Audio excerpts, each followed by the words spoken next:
అంటారు కల్వకుంట ఫ్యామిలీ అందులో కవిత వీళ్ళంతా అంత డ్రామాలు నాటకాలు వీళ్ళంతా పెద్ద పెద్ద వీళ్ళు ఏంటంటే ఒరిజినల్ ఆర్టిస్టులను మించిపోయినటువంటి ఆర్టిస్టులు వీళ్ళు రియల్ గా సినిమాలలో చూస్తుంటాం కదా మనం సావిత్రిల కన్నా మించిపోయిన ఆర్టిస్ట్ గా తయారు కాబోతున్నది ఆమె రాను రాను రోజులలో సో వీళ్ళు ఏంటంటే దొంగలు వీళ్ళు అసలు వీళ్ళ కుటుంబమే కల్వకుంట్ల కుటుంబము TRS as a party BRS గా ఉన్నప్పుడు ఉన్న రిజర్వేషన్స్ ను బీసీలకు ఉన్న రిజర్వేషన్స్ ను 33-34% ఉన్నదని 18%కు తగ్గించారు. దీంతో ఏమంటే కొన్ని వేల మంది భవిష్యత్తుకు సంబంధించినటువంటి ఆల్రెడీ వాళ్ళ భవిష్యత్తును దొంగతనం చేసుకొని వీళ్ళ స్వార్థాలకు వీళ్ళకు సంబంధించిన నాయకులకు వీళ్ళ వర్గాలకు సంబంధించినటువంటి వాళ్ళకు ఉపకారం చేసేటువంటి పని వీళ్ళు ఆల్రెడీ చేసిండు వీళ్ళు.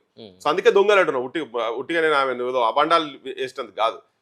ఈమె నిజంగానే ఈ 72 గంటలు నిజంగానే కూర్చునేది ఉంటే వాళ్ళని ఆయన దగ్గర పోయి కూర్చోవాలి అంతే.